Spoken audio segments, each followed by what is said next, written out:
Vamos lá. Hoje eu continuo numa série que eu estou pregando aos domingos. O título que eu dei para essa série é Para Pessoas Comuns. Em semana passada nós começamos e eu falei sobre Pedro, Simão, e hoje eu quero falar a respeito do irmão de Pedro, André, o apóstolo das pequenas coisas. Eu quero ler com vocês no Evangelho de João, no capítulo 1, dos versículos 40 até o 42, que diz assim: Era André, o irmão de Simão Pedro, um dos dois que tinham ouvido o testemunho de João e seguido Jesus. Ele achou primeiro o seu próprio irmão, Simão, a quem disse: Achamos o Messias, que quer dizer Cristo. E o levou Jesus. Olhando Jesus para ele, disse: Tu és Simão, o filho de João. Tu serás chamado Cefas, que quer dizer Pedro. Amém. Vamos orar. Deus, obrigado, Pai, pela Tua palavra. A minha oração é que nesta manhã o Senhor venha falar aos nossos corações, venha revelar a Tua palavra aos nossos corações. Nós não queremos apenas sair deste lugar conhecendo um pouco mais de teoria, conhecendo mais versículos, mas nós queremos realmente conhecer o coração do Senhor. Nós queremos realmente ter as nossas vidas impactadas e transformadas nessa manhã. Por isso, fala conosco, por isso vem e enche os nossos corações. Nos tira da nossa zona de conforto, nos leva ao crescimento, Pai, nesta manhã, em nome do Senhor Jesus Cristo. Usa a minha vida como boca, como um profeta do Senhor, para que a Tua palavra seja pregada de acordo com aquilo que está no coração do Senhor, Pai. Em nome de Jesus, amém e amém. Podemos aplaudir a Deus? A palavra de Deus é maravilhosa. Olha só, André, irmão de Pedro. E como eu falei semana passada, André, ele faz parte do primeiro grupinho ali que a gente vê que é mais próximo de Jesus. Dentre eles, Pedro, Tiago, João e André. Porém, deste primeiro grupinho aqui que a gente vê que vai aparecer mais com Jesus, se você olhar nos evangelhos, a gente vê que muitas vezes estes quatro aqui vão aparecer com Jesus. Em muitos momentos, a gente vê que André, ele aparece um pouco menos. A gente vai ver que André, em algumas passagens bem importantes na vida de Jesus, a gente vai ver que André não estava lá, estava apenas Pedro, Tiago e João, que na verdade eram os mais próximos ali de Jesus. Porém, a gente vê também que André, ele era próximo de Jesus, a gente vê que ele estava ali no primeiro grupo, a gente vê que Jesus em alguns momentos chamava apenas os quatro para estarem com ele a sós. Por exemplo, vou ler 2 versículos aqui, Marcos 1, 29 diz assim: E saindo eles da sinagoga, foram com Tiago e João diretamente para a casa de Simão e André. Então a gente vê Jesus indo até a casa deles, né, passar tempo com eles, com a família deles. Marcos 13, 3 diz assim: no Monte das Oliveiras, defronte do templo, achava-se Jesus assentado, quando Pedro, Tiago, João e André lhe perguntaram em particular, né? Então a gente vê que eles estavam a sós ali com Jesus. A gente vai ver que André, na verdade, ele foi o primeiro discípulo, ele foi o primeiro a seguir Jesus, né? Lá em João 1, 35 a 40 diz assim. Primeiro é só algumas coisas, eu vou falar algumas coisinhas a respeito dele para a gente ter uma ideia de quem era, depois a gente vai trazer as aplicações, tá? João 1, de 35 a 40 diz assim: No dia seguinte estava João outra vez na companhia de 2 dos seus discípulos, e vendo Jesus passar, aqui é João Batista, tá? Aquele que veio antes de Jesus anunciando Jesus. E vendo Jesus passar, disse: Eis o Cordeiro de Deus.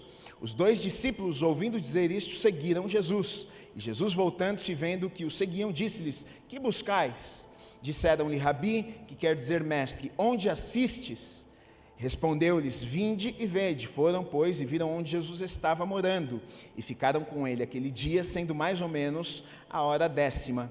Era André, o irmão de Simão Pedro, um dos que estavam ouvindo o testemunho de João e acabou seguindo Jesus, né? A gente vai ver que André, ele era de Betsaida, isso fala lá em João 1,44. Ora, Felipe era de Betsaida, cidade de André e Pedro, mas a gente vê que ele não morava lá, ele morava em Cafarnaum, que era um lugar muito comum para os negócios de pesca, porque ele era um pescador junto com o seu irmão Simão Pedro, né? Por exemplo, em Marcos 1, 29 vai dizer, olha, e saindo eles da sinagoga, foram com Tiago e João diretamente para a casa de Simão e André, e aqui está falando em Cafarnaum, Jesus estava aqui em Cafarnaum e está falando que está indo para a casa de Simão e de André, que era no mesmo lugar, então eles moravam lá em Cafarnaum. Agora, algo que chama a atenção aqui na vida de André, é que se nós olharmos para André, ele é irmão de Simão e Pedro, e como nós falamos semana passada, Simão ele era um líder, Pedro era um líder, Pedro era alguém que se destacava dentro da turma, porque ele era muito para frente, ele era aquele cara que falava, ele era aquele cara que não precisava nem perguntar, que ele já respondia antes de fazer a pergunta, então ele estava sempre ali em evidência, Jesus não precisava falar que ele já estava fazendo perguntas, ele já estava dando as respostas sem perguntarem para ele, e a gente vê que ele realmente tinha... Deus colocou sobre a vida dele essa questão da liderança, ele é um cara muito para frente, e André sabia disso, ele era irmão de Pedro, e a gente vai ver que na verdade André, ele meio que vem na sombra do seu irmão, tanto que em algumas passagens, em alguns lugares a gente vai ver que quando fala de André, fala assim, André, irmão de Simão, Pedro, como se fosse...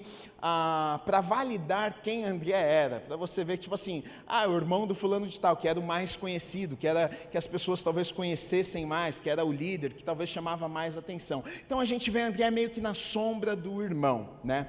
E a princípio, quando isso acontece, a gente sabe que isso pode causar problemas, né? Ainda mais entre irmãos, que irmãos brigam, pelo menos em alguma fase da vida, depois quando ficam mais velhos, quer dizer, alguns continuam brigando, né? Mas nem sempre é assim. Mas não é para ser assim. Mas a gente vai ver o quê? Ele não tem nenhum tipo de ressentimento, a gente não vê nenhuma rivalidade em André. Na verdade, até porque, como eu disse aqui, André foi quem apresentou Pedro a Jesus, né?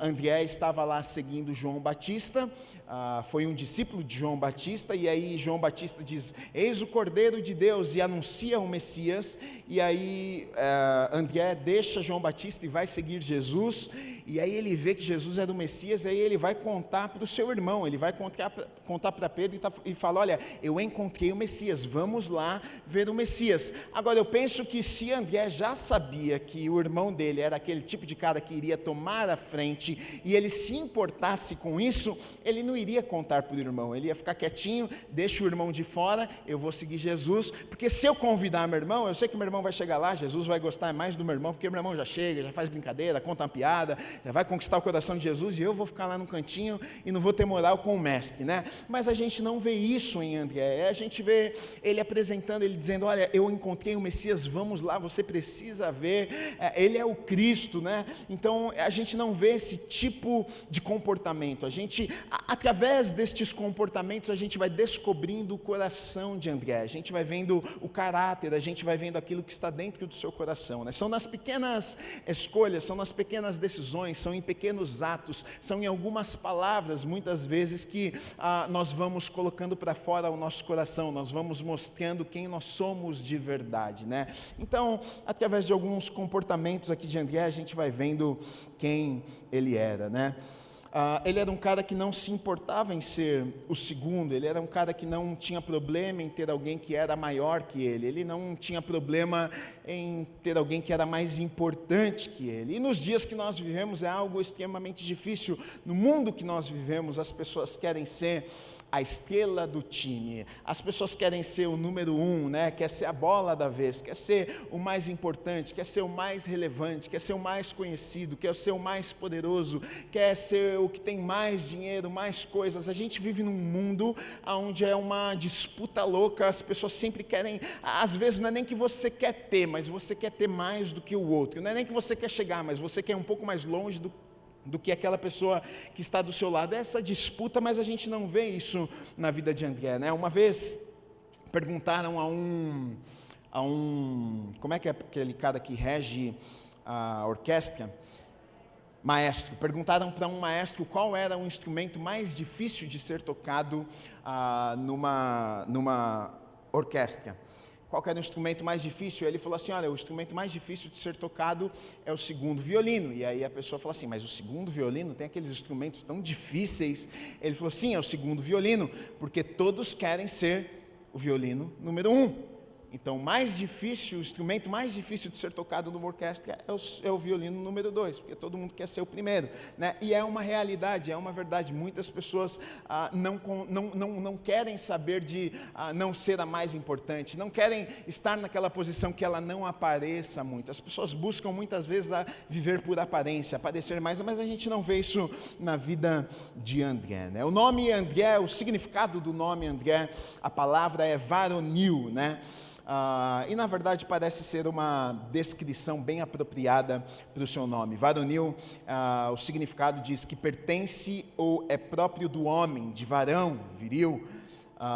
Características que são consideradas como próprias do homem, másculo, que é corajoso, arrojado, destemido, que tem energia, força, vigor, né? A gente vê essas características em André, porque a gente vê, como eu li para vocês, a Bíblia nos conta que ele já havia deixado uma vez de seguir Jesus, ele já havia deixado, já havia deixado a vida dele, o trabalho dele, as coisas dele para seguir João Batista. Ele ouviu falar de João Batista, tem um maluco aí que está pregando lá no deserto, o maluco usa roupa de animal, o maluco come bicho com mel, mas está pregando, as pessoas estão indo lá ouvir ele no meio do deserto. Aí esse cara aqui que tem o seu negócio, a sua pesca, o seu barquinho, ele fala, o que esse cara, o que está acontecendo lá? Ele deixa tudo para seguir João Batista, ele foi um discípulo de João Batista, ele anda com João Batista, ele vai viver agora uma vida roots, ele vai viver agora lá no meio do deserto, ele vai andar com um cara que come bicho, ele vai andar com um cara que se cobre com pele de animal. Então a gente vê isso nele, né? Tudo pela paixão, tudo pela sede de querer encontrar o Messias, tudo pela sede, pela paixão de querer viver para Deus, querer viver aquilo que Deus tinha para a vida dele, né? Então ele deixa as coisas para trás, não se importando com coisas, não se importando com conforto, não se importando com as coisas que muitas vezes nós valorizamos tanto aqui nessa terra. Ele deixa tudo para trás e vai seguir João Batista.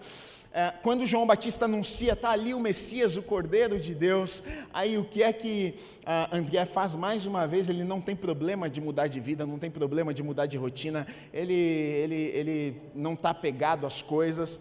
Quando João Batista anuncia Jesus, ele fala, então tá bom, João, foi bom até aqui, mas agora, então, já que ele é o Messias, eu vou acompanhar o Messias. Ele vai lá, conhece o Messias, ele fica um tempinho com Jesus, na verdade volta para a pesca, trabalhar, e depois de um tempinho, Jesus vai se encontrar com eles lá no barco. É aquele encontro que eles têm de Jesus no barco, que manda jogar a rede, eles ficam todos impactados ali, Pedro se prostra e fala, tu és o Messias e tal, e aí eles passam realmente, a partir dali, seguir Jesus e andar com Jesus no ministério de Jesus aqui na terra, né?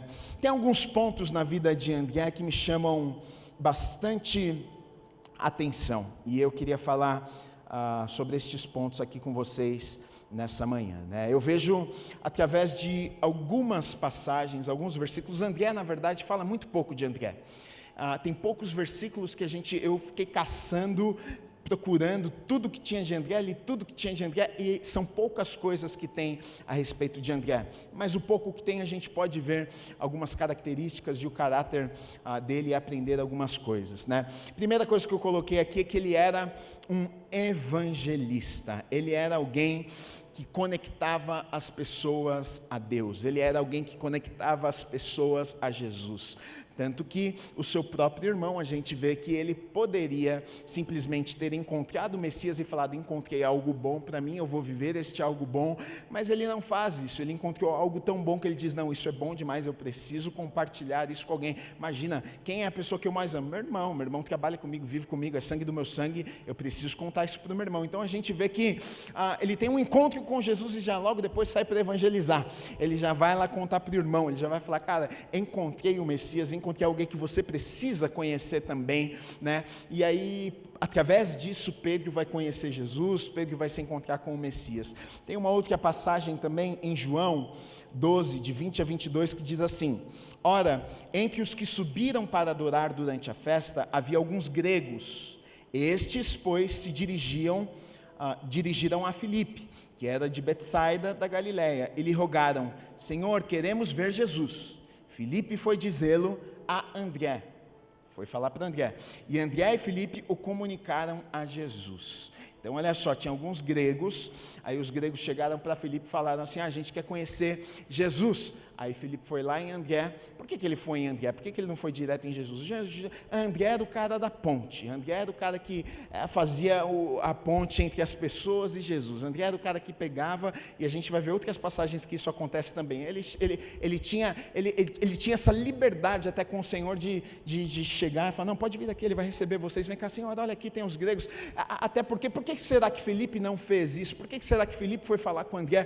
Porque talvez na cabeça deles: como é que o Senhor vai receber grego? Não é nem judeu, não é nem dos nossos, não é do nosso povo. Será que Jesus vai receber esses caras? Será que Jesus vai conversar com esses caras? Será que ele vai gastar o tempo dele com essas pessoas? Mas André prontamente a falar: não, vamos lá levar eles para o Senhor. Com certeza ele vai receber, com certeza ele vai conversar com vocês. Então a gente vê um coração aqui generoso, a gente vê alguém com um coração misericordioso, a gente vê alguém que, acima de qualquer coisa, tem o desejo de conectar pessoas a Deus. A gente vê que tem alguém que ama realmente pessoas, que se importa com pessoas, né? E eu coloquei aqui: será que nós temos essa característica de conectar as pessoas a Deus, ou nós afastamos as pessoas de Deus? Será que nós temos essa característica de André, de sermos uma ponte que conecta pessoas a Deus, ou será que nós somos aquele tipo de gente que nós afastamos as pessoas de Deus? E como é que nós conectamos e como é que nós afastamos? Alguma coisa André tinha que as pessoas se sentiam confortáveis, alguma coisa ele tinha que as pessoas se sentiam bem em chegar perto dele e falar: olha, eu queria conhecer Jesus, mesmo talvez não se sentindo dignas, porque um grego chegando para ele falando: eu quero conhecer Jesus, mas as pessoas olhavam para ele e falavam: puxa, para André a gente chega, tudo bem da gente falar, porque André não vai tratar a gente mal, André vai entender a gente. Ele tinha alguma coisa que aproximava as pessoas dele, né? Eu coloquei alguns pontos sobre isso aqui. A primeira coisa, eu preciso entender algumas coisas aqui, como que eu afasto e como que eu aproximo.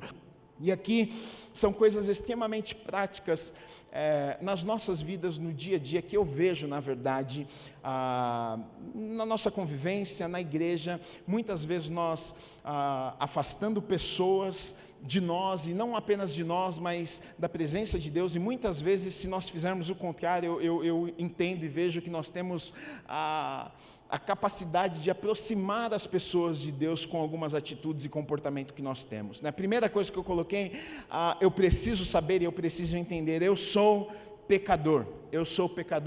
É a primeira coisa que você que está sentado no banco de uma igreja, você afasta e você aproxima as pessoas de Deus quando você sabe disso. Eu sou pecador. Por que que eu preciso saber disso? Por que que é importante eu saber disso? Porque quando eu entendo isso, eu passo a não julgar as pessoas. Quando eu entendo isso, independente da situação, independente do problema, independente de como a pessoa chegou, independente da confusão que ela me contou, independente do pecado que ela tenha me contado, se é grande, se é pequeno, se é gigante, eu posso ficar chocado com o que a pessoa me contou, mas eu sei de uma coisa: olha, a mesma graça e a mesma misericórdia que eu precisei e que eu preciso todos os dias, essa pessoa também precisa. Para Deus, diante de Deus, pecado não tem tamanho. Na verdade, pecado, as consequências têm tamanho. É claro, se você contar uma mentirinha, se você matar uma pessoa, as consequências são diferentes, mas para Deus pecado é pecado, erro é erro. E muitas vezes a gente olha para o pecado das outras pessoas e parece que o pecado do outro é tão maior do que o nosso pecado. Nós nos esquecemos do lugar de onde Deus nos tirou, nós nos esquecemos que também precisamos da graça e da misericórdia de Deus. Romanos 3:23 diz: pois todos pecaram e carecem da glória de Deus. Não são alguns, são todos. Então a primeira coisa: eu sou pecador, e quando eu tenho estes olhos, quando eu entendo isso, eu consigo aproximar das pessoas. Por quê? Eu não preciso me sentir melhor do que ninguém. eu não preciso me sentir mais santo do que ninguém, eu não preciso achar que eu posso colocar o dedo na cara de ninguém, ou julgar alguém porque eu sou melhor do que aquela pessoa. Não, querido e querida, nós precisamos da graça e da misericórdia de Deus também. Se não fosse Deus na nossa vida, se não fosse Deus na tua história, se Deus não tivesse alcançado o teu coração, você nem sabe aonde você estaria. Então, a primeira coisa que nós precisamos fazer. Segunda coisa eu coloquei: entenda o seu papel e o papel de Deus. Tem função que é minha e tem função que é de Deus, tem função que é tua e tem função que é de Deus. Em nenhum momento você vai ver, por exemplo, André querendo trazer algum ensinamento e apontar o dedo na cara ali, falar para os gregos: olha, vocês são gregos, mas vocês precisam aqui se converter, hein? Você precisa mudar isso aqui. A gente não vê isso, a gente vai ver o quê? Ele conectando aquelas pessoas a Deus. Deixa eu dizer uma coisa para você: o meu papel e o seu papel é conectar as pessoas a Jesus. O meu papel e o seu papel é conectar as pessoas a Deus, porque quem transforma a vida das pessoas é Deus, não sou eu e não é você. Muitas vezes nós queremos mudar a vida das pessoas, a gente acha que a gente vai conseguir mudar a vida de alguém, a gente quer dar bronca nas pessoas, a gente quer chamar atenção, a gente quer julgar, a gente quer colocar o dedo na cara, a gente quer dizer: olha, isso, e muitas vezes nós temos afastado tantas pessoas, oportunidades têm sido roubadas de pessoas estarem, por exemplo, num lugar como este, de sentarem, de ouvirem a palavra, simplesmente porque colocamos o dedo na cara delas. Mas quem muda é o Espírito Santo, é uma obra interna, não é uma obra externa, não são regras, queridos, mas são regras que são colocadas no nosso coração, são plantadas no nosso coração, e esse trabalho é um trabalho do Espírito Santo de Deus, e isso só acontece quando pessoas chegam num lugar como esse e começam a ouvir a palavra, e aos poucos o Espírito Santo começa a falar, uma fé começa a ser gerada, porque a palavra diz que a fé vem pelo ouvir e ouvir a palavra de Deus. Agora imagina se eu não dou nem a oportunidade de alguém ouvir a palavra, porque eu já bloqueio essa pessoa antes de ela entrar aqui, porque eu julgo ela, porque eu digo: olha, você não pode, porque você se comporta assim, porque você faz isso, porque você faz aquilo. Deixa eu dizer uma coisa para vocês: igreja é hospital, igreja é lugar para doente, igreja é lugar de pecador.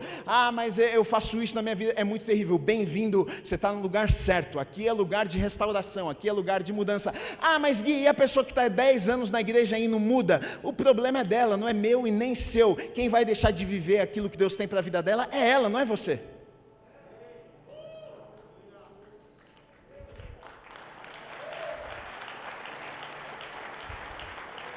E aí a gente assusta as pessoas, a gente afasta as pessoas, porque a gente quer mudar a vida de todo mundo. A gente não muda nem a nossa, mas a gente quer mudar a dos outros. É aquilo do cisco e do argueiro no olho. Antes de você tirar o cisco do olho do teu irmão, tira o argueiro do seu, tira o pedaço de madeira que está no seu. Você não está conseguindo nem enxergar direito. Mas é a tendência do ser humano, a gente quer consertar a vida das pessoas, enquanto, na verdade, as nossas vidas, e isso, na verdade, fala muito sobre nós. Quando uma pessoa tem esse tipo de comportamento, esse tipo de querer julgar, de querer ficar arrumando a vida das pessoas, ela está falando mais sobre ela do que qualquer outra coisa.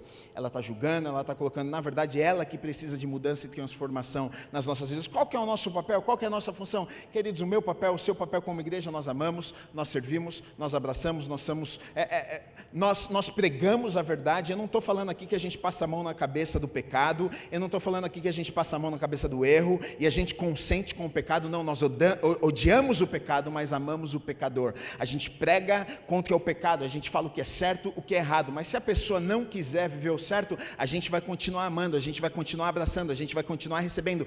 Todos são bem-vindos aqui neste lugar. As pessoas podem entrar do jeito que elas estão, com o pecado que elas estão. Se não quiser mudar, o problema é delas, e nós vamos, ela vai entrar aqui, eu vou abraçar ela, vou receber ela, vou dizer: você é muito bem-vindo, você é muito bem-vinda aqui, porque o papel da transformação na vida das pessoas não é meu e não é seu, é o Espírito Santo de Deus que faz.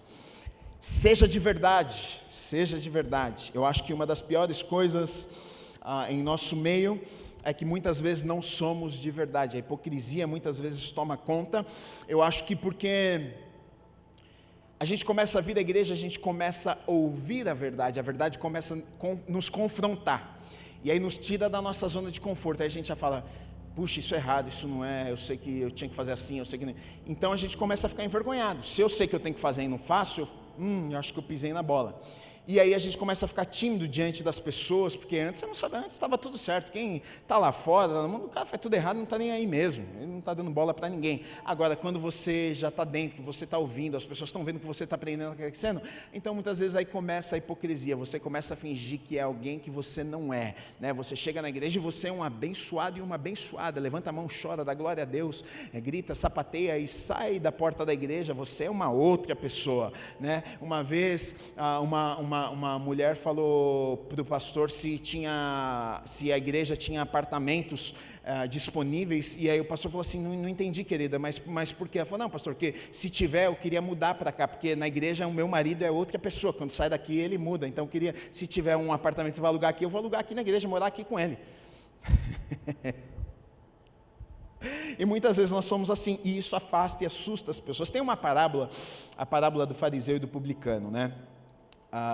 Que nos fala muito sobre isso. Tinha dois homens, os dois foram na sinagoga orar. Um fariseu, né, conhecedor da lei, aquele crentão mesmo, que a gente olha e fala, esse aí solta fogo, hein? E tinha o publicano, tinha o pecador, tinha aquele que a gente olhava e falava, esse aí é bandido, hein? Esse é ladrão, esse aí não é digno de nada. Os dois foram orar. O pecador estava lá na última fileira, o publicano estava lá na última fileira, o fariseu na primeira. Não tem nada contra quem está na primeira, tá? Eu gosto de sentar na primeira também. O fariseu estava na primeira. Estava lá com as mãos levantadas e orando bonito, alto, com palavras bonitas. O pecador estava lá atrás, não tinha coragem nem de levantar os seus olhos, cabeça baixada, e dizia, olha Deus, tem misericórdia de mim, eu não sou digno de estar aqui. Já o fariseu estava lá na frente, olha, tem misericórdia daquele pecador, se achando justo. E aí a pergunta de Jesus é, quem vocês acham que voltou justificado para casa? Aquele fariseu que estava lá na primeira fileira orando e achando que ele era um homem justo, ou aquele que estava lá atrás orando e dizendo, olha, eu não sou digno, eu preciso da misericórdia do Senhor? Quem que vocês acham que voltou justificado para casa? Certamente o publicano, certamente o pecador, e muitas vezes nas nossas vidas é exatamente o que acontece, e isso afasta as pessoas. Se tem uma coisa que é prejudicial, que afasta as pessoas do reino, que afasta as pessoas de Jesus, é não sermos de verdade. É a pessoa vir aqui e de repente conhecer uma pessoa e sair daqui e conhecer outra pessoa. Queridos, por isso que eu e você não precisamos ser perfeitos. A gente não precisa tentar provar para ninguém que a gente é perfeito. Não, cada um tem suas falhas, cada um tem suas dificuldades, cada um está num processo de crescimento e de transformação de Deus nas nossas vidas, e todos nós precisamos entender isso. Talvez um tenha mais maturidade do que o outro, talvez um esteja numa caminhada já há mais tempo do que o outro, e isso é normal. Talvez um lidar com algumas tentações que o outro já não dá, mas algum tem algumas dificuldades que o outro não tem, e isso é normal. Nós somos um corpo e nós estamos aqui para servirmos uns aos outros e nos conectarmos a Deus, sermos uma mão um ao outro para nos ajudarmos a chegarmos mais perto de Deus. Esse é o nosso papel como igreja. André, eu coloquei aqui que ele foi um apóstolo das pequenas coisas. Lá em João, no capítulo 6, dos versículos 5 a 11, uma passagem extremamente conhecida, vai citar também o nome de André, vai falar um pouquinho de André. Olha só, talvez você nunca tenha reparado que foi André que foi a ponte de um grande milagre aqui. Diz assim, então Jesus, erguendo os olhos e vendo que grande multidão vinha ter com ele, disse a Filipe, onde compraremos pães para lhes dar a comer? Mas dizia isto para o experimentar, porque ele bem sabia o que estava para fazer. Respondeu-lhe Filipe, não lhes bastariam 200 denários de pão para receber cada um o seu pedaço? Um dos seus discípulos, chamado André, irmão de Simão, Pedro, informou a Jesus, levou uma informação para Jesus. Está aí um rapaz que tem 5 pães de cevada e 2 peixinhos. Mas que é isto para tanta gente? Disse Jesus. Fazei o povo assentar-se, pois havia naquele lugar muita relva. Assentaram-se, pois, os homens em número de quase 5.000. Então Jesus tomou os peixes e, tendo dado graças, distribuiu-os entre eles, e também igualmente os peixes, quanto queriam. Olha só. Esse é um milagre extremamente conhecido, né? O milagre dos 5 pãezinhos e dos 2 peixes, aquela multiplicação maravilhosa, onde 5.000 pessoas, mais de 5.000 pessoas são alimentadas com apenas 5 pãezinhos e 2 peixinhos, e talvez a gente nunca tenha reparado que a pessoa que viu o menino com os 5 pãezinhos e os 2 peixinhos foi André. André que estava lá olhando, observando, e de repente ele vê um menino com a cestinha ali, que a mãe mandou para ele fazer um piquenique. Ele falou: garoto, o que tem nessa cestinha aí, hein? Tem 5 pãezinhos. Deus falou: vem cá, vamos conversar com Jesus ali, vamos levar esse negócio para Jesus ali. Por isso que eu coloquei aqui que ele é o apóstolo das pequenas coisas. Ele tem algumas coisas para nos ensinar. Você pensa que André, em algum momento ele pensou, 5 pães e 2 peixinhos vai resolver o problema e a fome de 5.000 pessoas? Não. Aos olhos naturais, não. Mas a decisão que ele estava tomando não estava baseada naquilo que ele estava vendo. A decisão que ele estava tomando estava baseada naquilo que Jesus havia falado. Jesus havia falado: olha, vai acontecer.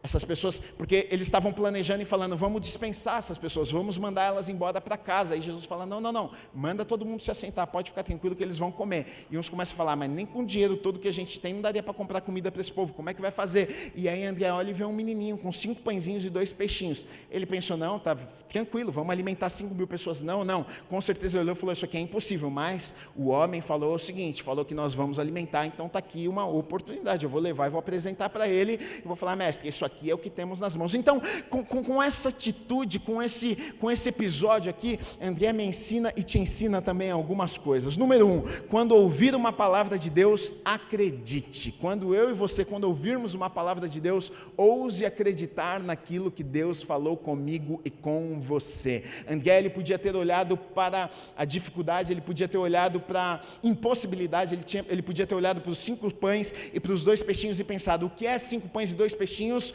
para tanta gente? Mas ele não colocou os olhos dele nos 5 pães, ele colocou os olhos naquilo que Jesus havia falado: eu vou fazer. Então ele pensou: se Jesus vai fazer, eu vou começar a olhar e procurar, porque deve estar por aqui, Jesus vai fazer através de alguém, de algum jeito aqui, né?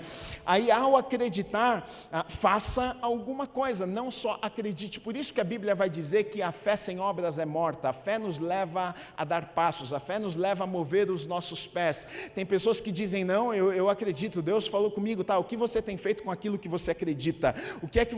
Quais são os passos que você tem dado? Deus falou que você falou, tá? E aí, o que você fez no dia seguinte que Deus falou com você? Não fiz nada, estou esperando Deus mover. Deus não vai mover. Então a gente vê o quê? Ele ouviu Jesus falando algo: não, o povo vai ser alimentado. Então ele está de olho: opa, se o povo vai ser alimentado, alguma coisa precisa acontecer. A gente precisa encontrar um meio do povo ser alimentado. Então a gente vê que ele é um canal aqui para o milagre acontecer. Quem acredita move os pés. Quem acredita dá um passo de fé. Fé sem obras é morta. O que Deus precisa para operar o milagre em nossas vidas, nós já temos. Está ao nosso alcance. Muitas vezes a gente fica olhando, pensando: quando Deus fizer, quando Deus trouxer, quando a provisão chegar, quando a pessoa chegar, quando isso acontecer. Deixa eu dizer uma coisa: você já tem, já está do seu lado, já está perto de você. Talvez você não esteja enxergando, talvez você não esteja valorizando, porque muitas vezes a gente olha e pensa: não, 5 pães e 2 peixes não vai alimentar uma multidão, então não vou nem levar, então deixa aqui. E a gente não aproveita aquilo que nós temos. É a mesma história da viúva lá, que tinha uma botijinha de azeite. O profeta pergunta para ela: o que é que você tem em casa? Ela fala: nada a não ser uma botija de azeite. Mal sabia ela que o milagre dela estava na botija de azeite, mas ela diz primeiro nada. Por quê? Porque para ela aquela botija de azeite era insignificante diante da necessidade que ela tinha. E muitas vezes exatamente nas nossas vidas é assim. A gente olha para a necessidade, a gente pensa: é muito grande a necessidade, esse dinheirinho não resolve o meu problema, isso aqui não resolve a minha dificuldade, isso aqui não vai matar esse gigante que está à minha frente. Então a gente pensa: então não vou fazer nada.